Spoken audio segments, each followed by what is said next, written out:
Shut up and sit down. Speech on leadership.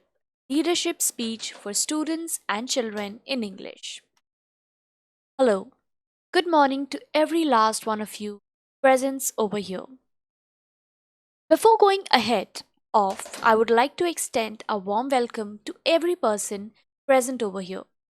Also, I want to thank all for giving me this golden opportunity to share my thoughts on leadership.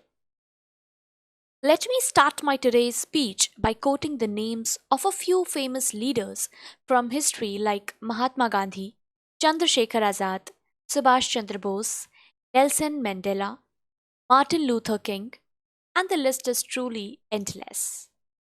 But what was common in all of them that made them such famous and remarkable leaders?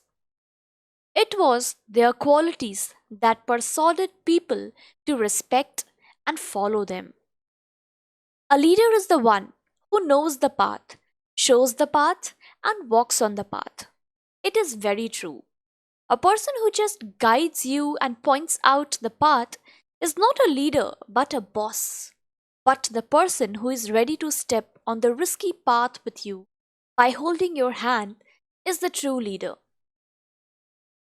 A great leader motivates you to achieve success. He is an influencer who is not required to force people to follow him, but due to his deeds and qualities, people follow him on their own.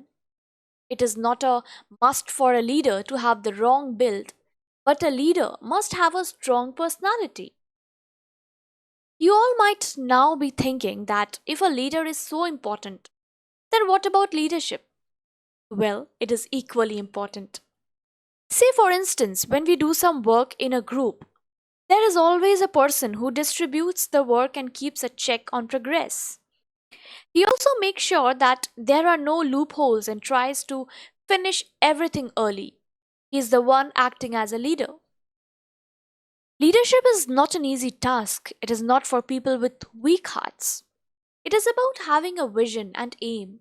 It is about being determined to achieve that aim even after having so many hurdles in between. It is about influencing.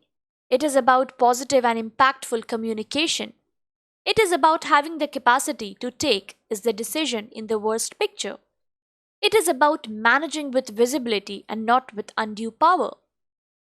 It is linked to commitment, determination, teamwork, loyalty, and earning respect. Above all, leadership is about listening and accepting change. My dear friends, the qualities required for leadership are not cultivated in a day, but it does not mean you can never learn them.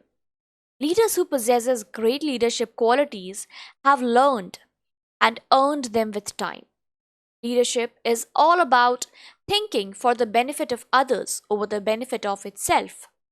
It is thinking for society and linking of self goal to the goal of the society. The real essence of leadership is when a leader pays attention to the needs of the followers and work in the direction to fulfill those needs. History is filled with stories of various types of leadership and leaders, but all reflected in one common trait: selflessness. To conclude, I would like to add that to be a great leader is equal to being a great human. To be a great leader, you need to have the quality to lead the making. So, start cultivating them and be a source of inspiration for others too. Much thank you to all of you. Have a great evening.